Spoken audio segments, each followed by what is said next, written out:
ক্রিমিনালদের মহারানী হচ্ছেন শ্রীমতী মমতা বন্দ্যোপাধ্যায়। কুণাল ঘোষের মতো ছেঁচড়া লোক, ইতর লোক যে সারদা নারদা কাণ্ডে যে যুক্ত, সে সাফাই দিচ্ছে পুলিশ নাকি দারুণ দক্ষতার সঙ্গে কাজ করেছে। আমি বলছি উনি আর গুন্ডা কন্ট্রোল করতে পারছেন না। একদিকে পুলিশ আর একদিকে ক্রিমিনাল, তাদের মাথার উপরে শ্রীমতী মমতা বন্দ্যোপাধ্যায়। পুরো রাজ্যের ক্রিমিনালদের এক জায়গায় করে তৃণমূল একটা রিজিম তৈরি হয়েছে। এই রাজ্যে এই সরকার যতক্ষণ থাকবে মানুষ সুরক্ষিত নয়। আপনারা জানেন যে আরজি করের একজন মহিলা কর্মরত ডাক্তার খুন হবার পর গোটা রাজ্য জুড়ে উত্তাল হয়েছে। এই প্রসঙ্গে আমি আজ কথা বলবো ইমতিয়াজ আহমেদ মোল্লার সঙ্গে। কি বলবেন এই বিষয়টা নিয়ে? আমি কর্মসূত্রে কদিন বাইরে ছিলাম, আমি সোশ্যাল মিডিয়াতে দেখেছি, বক্তব্য শুনেছি, আন্দোলন দেখেছি এবং দেখেছি পুলিশের বীভৎস মার ছাত্রদেরকে। মানে কোনো ক্রিমিনালকে এইভাবে মারে না, একজনকে 10 জন ঘিরে মারছে।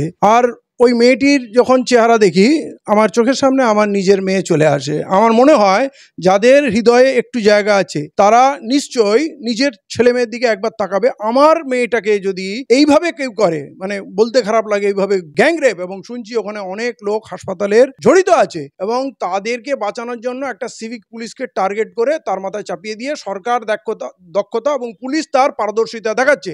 এবং কুণাল ঘোষের মতো ছেঁচড়া লোক, ইতর লোক যে সারদা নারদা কাণ্ডে যে যুক্ত, সে সাফাই দিচ্ছে পুলিশ নাকি দারুণ দক্ষতার সঙ্গে কাজ করেছে, 24 ঘন্টায় একজনকে ধরে নিয়েছে। যদি একজনকে ধরে নেওয়াই পারদর্শিতা হয় তাহলে বাকি লোকগুলোকে কেন ধরতে পারেনি? সবসময় সরকার পুলিশের প্রশংসা করছে, এখানে পুলিশ ক্যাম্পেরই লোক, সিভিক পুলিশ হলে তো পুলিশেরই চর, সে এই কাণ্ড করেছে। এবং তার সঙ্গে আরও শুনছি ডাক্তাররাও ইনভলভ আছে। তো এটা ইনভেস্টিগেশনে বেরোবে, কিন্তু এত তাড়াতাড়ি পুলিশকে শাবাশি দেওয়া, ক্লিন চিট দেওয়া, এটা সীমাহীন অন্যায় এবং মানবিকতার হনন। আমার মনে হয় আজকে একটার পর একটা পুলিশ হত্যাকাণ্ড চলেছে। আনিস খানের হত্যাকাণ্ড, বাড়িতে ঢুকে মেরেছে, আবু সিদ্দিকীকে বাড়ি থেকে তুলে এনে তার বাড়ির লোকের সামনে পিটিয়ে তাকে হত্যা করে দেওয়া হলো। এবং সেক্ষেত্রেও সরকার, কুণাল ঘোষ এই পুলিশকে সমর্থন করেছে। পুলিশ নির্দোষ। এই পুলিশকে নির্দোষ বলে বলে এরপর বারাইপুরের জেলে তারা 4 জনকে পিটিয়ে হত্যা করেছে। পুরো রাজ্যে যত হত্যা হয়, গণপিটুনি, লাশ পড়ে থাকে রাস্তায়, পুলিশ তার ইনভেস্টিগেট করে না, এফআইআর নিতে চায় না। এই যে অবস্থা, এই পুরো রাজ্যে পুলিশের গুলিতে কত লোক মারা গেছে আপনি বলুন না। মালদায় যে বিদ্যুতের আন্দোলন করছে, গুলি করে 4 জনকে মেরে দিল। এর আগে এরকম অজস্র গুলিকাণ্ড হয়েছে। আমরা ইলামবাজারে গুলিকাণ্ড দেখেছি, আমরা আব্দুল সালামের গুলিকাণ্ড ঢোলা থানাতে দেখেছি।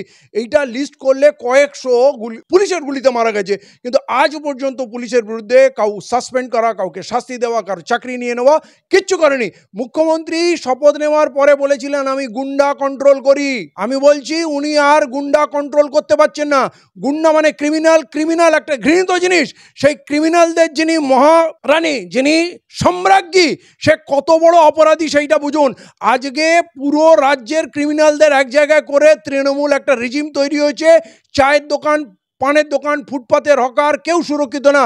প্রত্যেককে তোলাবাজি দিতে হবে। আপনি একটা নিঃশ্বাস ফেললে আপনাকে তোলা দিতে হবে। আপনি একটা চেম্বার করলে, একটা ডাক্তারখানা করলে, একটা মুদির দোকান করলে মানে কেউ একটা দোকান খুললেই তোলাবাজিরা চলে আসবে। তুই কাকে জিজ্ঞেস করে দোকান খুলেছিস? তুই আগে আমার সঙ্গে দেখা করেছিস? মানে রাজ্যে ট্রেড লাইসেন্স করার জন্য আপনার কর্পোরেশন, পঞ্চায়েত যথেষ্ট নয়। রাজ্যের কোনো অন্যায় হলে পুলিশ না, পার্টির এই কুত্তাগুলো এসে তার মাথার উঠে নাচবে। এবং একজন নয়, 4টে গোষ্ঠী আসবে, আমাদের পারমিশন নিয়েছি, এটা করছিস, ওটা করছিস। রাজ্যের শিল্প ব্যবসা উন্নয়ন হবে কি করে? এই ক্রিমিনালদের মহারানী হচ্ছেন শ্রীমতী মমতা বন্দ্যোপাধ্যায়। সীমা লঙ্ঘন হয়েছে, ধৈর্যের বাঁধ ভেঙে গেছে। আমি বলছি এই রাজ্যে ইমিডিয়েট পরিবর্তন দরকার। এবং যে পরিবার নৃশংসতা দেখছি মানুষকে আতঙ্কিত করার জন্য, পুলিশ আন্দোলনকারী ছাত্রদের রাস্তায় ফেলে মারছে। মুখ্যমন্ত্রী কিসের তামাশা দেখছেন? মুখ্যমন্ত্রী বলছেন আমি ছাত্রদের পক্ষে, আমি আন্দোলনের পক্ষে। তাহলে আপনার পুলিশ মন্ত্রী কি করে ছাত্রদের পেটাচ্ছে? আমার চোখের সামনে বাংলাদেশের চিত্র আর এই আরজি করের চিত্রের মধ্যে কোনো ফারাক খুঁজে পাচ্ছি না। এর ভবিষ্যৎটা কিন্তু খুব খারাপ হবে। কারণ খুন করতে করতে এখন খুনের ওই দাগ মনে হয় প্রতিটা ঘরে পৌঁছে যাচ্ছে, সবাই আতঙ্কিত। আমি নিজে আতঙ্কিত যে পুলিশ আমাকে সুরক্ষা দেবে, সেই পুলিশকে দেখে যদি ভয় লাগে তাহলে আশ্রয় আমরা কোথায় নেব? একদিকে পুলিশ আর একদিকে ক্রিমিনাল, তাদের মাথার উপরে শ্রীমতী মমতা বন্দ্যোপাধ্যায় লাগাতার তাদের ইন্ধন জুগিয়ে যাচ্ছে। অভিষেক কি করে বলে এনকাউন্টার করে মেরে দেওয়া উচিত, মানে যাকে তাকে এনকাউন্টার করে মেরে দিয়ে বলবে অপরাধী শেষ হয়ে গেছে, অতএব কেস বন্ধ করো। এসব ষড়যন্ত্র আমরা বুঝি না। ওই আরজি করের হাসপাতালে ওই মেয়েটিকে ধর্ষণ এবং হত্যা করার পিছনে কারা আছে তাদের খুঁজে বার করতে হবে। আমরা এর মধ্যে কোনো কম্প্রোমাইজ শুনবো না। এই জন্যেই আন্দোলনকে বাধা দিচ্ছে, এই জন্যেই জনগণের স্বরকে দাবিয়ে দেওয়ার চেষ্টা হচ্ছে।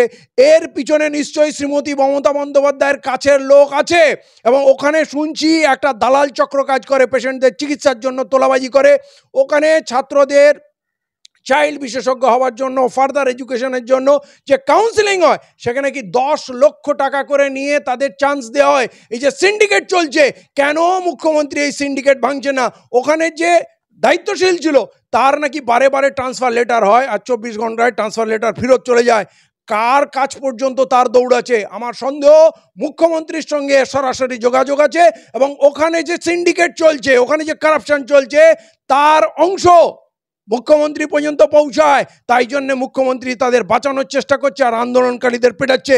কিন্তু এই জিনিস ডান্ডা দিয়ে, বন্দুক দিয়ে থামানো যাবে না। সীমা লঙ্ঘন হয়েছে, বাংলার মানুষকে জাগতে হবে। এখানে কোনো দলের ব্যাপার নয়, এখানে কোনো ধর্মের ব্যাপার না, এখানে কোনো সংগঠনের ব্যাপার না। এখানে মানুষের প্রশ্ন, যে একটা মানুষ তার কচি বাচ্চাটাকে 22 বছর ধরে বুকে দুধ খাইয়ে, ঘাম ঝরিয়ে, মেহনত করে তাকে তৈরি করবে, আর তাকে এরকম পিটিয়ে পিটিয়ে হত্যা করে, ধর্ষণ করে তার আত্মাটাকেও হত্যা করা হবে। এই জিনিস মেনে নেওয়া যায় না। একেবারে স্বাভাবিক চিন্তা। আমি নিজে চিন্তায় মগ্ন। আমার মেয়েও এখন কলেজে যাচ্ছে, তাকে পথে ঘাটে বেরোতে হয়। আর যদি পশ্চিমবাংলায় রাতে মহিলারা বেরোতে না পারে, তাহলে কিসের এটা পশ্চিমবাংলা, কিসের এটা কলকাতা? পার্কস্ট্রিট কাণ্ডে উনি বলেছিলেন সাজানো ঘটনা, কামদুনির কাণ্ডে উনি বলেছিলেন এগুলো মিথ্যাচার হচ্ছে, কুৎসা করা হচ্ছে। উনি কোন যতগুলো রেপ কাণ্ড, হত্যাকাণ্ড হয়েছে তাকে তিনি তাচ্ছিল্য করেছেন, আন্দোলনকারীদের তাচ্ছিল্য করেছেন, এবং কখনো তাদের বাড়িতে গিয়ে, এই কাণ্ডে হয়তো বাড়াবাড়ি হয়েছে, বাড়িতে গেছেন, কিন্তু কখনো তাদের পাশে দাঁড়াননি। এরকম ভুরি ভুরি শত শত ঘটনা হয়েছে। অতএব সত্যি আতঙ্কিত মানুষ কি করে বাচ্চাকে বাড়ির বাইরে বার করবে? কলেজে আসবে, কলেজে ওই ওই ওই যে ডিউটি, ওইখানে ওই নরখাদকগুলো বসে আছে, রেপিস্টরা বসে আছে, আর সমস্ত ক্রিমিনালগুলো শ্রীমতী মমতা বন্দ্যোপাধ্যায়ের ক্যাম্পে আছে। শ্রীমতী মমতা বন্দ্যোপাধ্যায় তাদের গ্যারান্টি নিয়েছে, তোমরা যাই করো আমি বাঁচিয়ে নেবো, এবং এখনো বাঁচানোর চেষ্টা করছেন। তাহলে কি করে মানুষ ভরসা পাবে? এই রাজ্যে এই সরকার যতক্ষণ থাকবে মানুষ সুরক্ষিত নয়। আমি এই সরকারের প্রতি বিশ্বাস হারিয়েছি। এখানে মানুষ সুরক্ষিত না। নারীদের তো কথা বাদই দিলাম, মানুষ সুরক্ষিত না। নারীদের সম্ভ্রম রক্ষা এখানে সম্ভব না। এখানে পুলিশের যা চরিত্র, পুলিশের উপরে আর বিশ্বাস করা যায় না, কারণ পুলিশ পেটুয়া বাহিনীতে হয়ে গেছে শ্রীমতী মমতা বন্দ্যোপাধ্যায়। উনি যেখানে গুলি চালাতে বলবেন, যেখানে লাঠি চালাতে বলবেন, পুলিশ নির্বিচারে গুলি লাঠি চালাবে, মানুষকে দমন পীড়ন করবে। এ এক অদ্ভুত বাংলা। এই বাংলা আমরা কখনো দেখিনি। এখানে আমরা অনেক সরকার দেখেছি, কিন্তু আমরা আন্দোলন করতে পারতাম। এখানে আন্দোলন করলে গাড়িতে তুলে নিয়ে যাওয়া হয়, শিক্ষকরা আন্দোলন করে তাদের পেটানো হয়। মানুষ এখানে শুধু বিজেপির অধিকার, আরএসএসের অধিকার সুরক্ষিত, তারা সব কিছু করবে, বাকি আর কারো কোনো স্থান নেই। তৃণমূল আর বিজেপি মিলেমিশে একাকার হয়ে গেছে। অতএব আমরা যেই চিন্তা ভাবনা নিয়ে বাংলার মানুষ বিজেপিকে রুখতে মমতা বন্দ্যোপাধ্যায়কে ভোট দিতাম, সেইটা হচ্ছে 2 রুম ফ্ল্যাট। বিজেপি আর তৃণমূল এই ঘর ও ঘর অবাধে যাতায়াত করে, এদের উদারিত সম্পর্ক। অতএব এদের উপরে আর বিশ্বাস করা যায় না। বাংলাকে বাঁচাতে হবে, বাংলার মানুষকে বাঁচাতে হবে। এইটা আমার মনে হয় 1 নম্বর এজেন্ডা।